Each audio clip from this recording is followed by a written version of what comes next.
Hai, Assalamualaikum warahmatullahi wabarakatuh. Perkenalkan, nama saya Suartika, NIM saya 7111911107. Saya dari Fakultas Psikologi Universitas Jenderal Ahmad Yani akan mencoba menjelaskan tentang tipe memori. Sebelum saya menjelaskan tentang tipe memori, apa sih memori itu? Memori dalam psikologi disebut sebagai penyimpanan informasi dari apa yang ditangkap oleh panca indera manusia.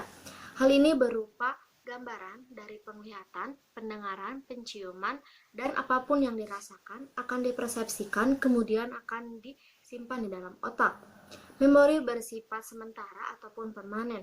Memori juga bisa terlupakan atau bisa dipanggil kembali di saat dibutuhkan. Secara umum, memori bekerja dalam 3 operasi dasar atau 3 tipe memori. Yang pertama ada memori sensorik.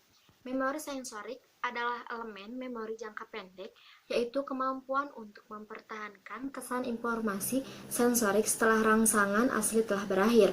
Memori sensori ini bertindak sebagai semacam penyangga untuk rangsangan yang diterima melalui panca indera seperti penglihatan, pendengaran, penciuman, rasa, dan sentuhan yang dipertahankan secara akurat tetapi sangat singkat. Contohnya panca indera pada mata dan telinga. Pada memori sensorik visual atau mata dapat bertahan sekitar setengah hingga 1 detik saja. Sedangkan pada memori sensorik pendengaran atau memori gema berlangsung hingga 2-3 detik saja. Semua itu berlangsung untuk waktu yang singkat sehingga sering dianggap sebagai bagian dari proses persepsi, tetapi tetap merupakan langkah penting untuk menyimpan informasi dalam memori jangka pendek. Selanjutnya ada short-term memory atau yang sering disebut sebagai ingatan jangka pendek. Ingatan jangka pendek adalah tempat kita menyimpan ingatan yang baru saja kita pikirkan. Ingatan yang masuk dalam memori sensori akan diteruskan kepada short-term memory ini atau ingatan jangka pendek ini. Ingatan jangka pendek ini berlangsung sedikit lama daripada memori sensori.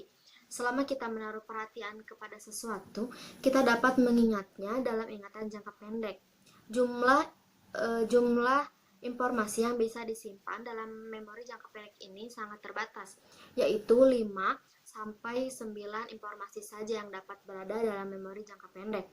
Dari ingatan jangka pendek ini, ada sebagian materi yang hilang, sebagian lagi diteruskan ke long term memory. Jika kita mengingat kembali akan suatu informasi dari ingatan jangka panjang tadi akan dikembalikan ke ingatan jangka pendek. Misal pada nomor telepon yang terus-menerus kita ingat dan terus-menerus kita hafalkan, kemudian kita akan dapat menuliskan dengan hafal gitu. Jadi kalau kita terus-menerus memikirkan tentang nomor telepon itu, kita akan terus hafal. Tetapi jika kita berhenti memberikan perhatian pada itu, maka semua yang ada di otak itu akan terhapus dalam waktu 10 sampai 20 detik saja. Selanjutnya ada long term memory atau yang sering disebut sebagai ingatan jangka panjang, yaitu suatu proses memori atau ingatan yang bersifat permanen. Artinya, informasi yang disimpan sanggup bertahan dalam waktu yang cukup lama. Kapasitas yang dimiliki oleh ingatan jangka panjang ini tidak terbatas. Memori jangka panjang adalah gudangnya informasi yang dimiliki oleh manusia. Ingatan jangka panjang ini berisi informasi dalam kondisi psikologis masa lampau, yaitu semua informasi yang telah disimpan tetapi saat ini tidak sedang dipikirkan. Informasi yang disimpan dalam ingatan jangka panjang diduga dapat bertahan dalam waktu yang panjang bahkan selamanya. Kehilangan ingatan pada ingatan jangka panjang ini hanya dimungkinkan apabila seseorang mengalami kerusakan fungsional dari sistem ingatannya. Contoh adalah ketika kita mengingat peristiwa penting seperti hari jadi, hari kelahiran, ataupun hari pernikahan yang disertai dengan kejelasan dan detail yang jauh lebih besar.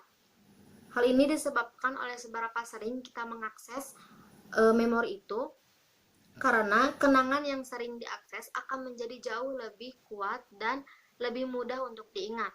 Mengakses kenangan ini berulang-ulang memperkuat jaringan saraf di mana informasi dikodekan.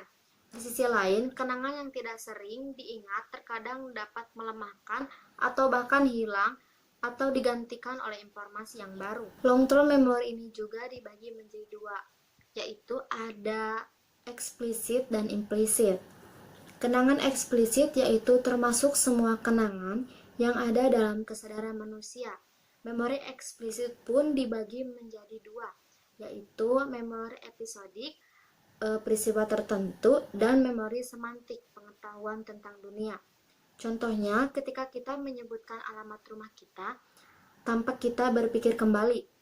Maksudnya tuh kayak misal ada yang nanyain alamat rumah, terus kita tuh dapat menyebutkannya tanpa kita memikirkan untuk beberapa kali gitu, jadi langsung spontan.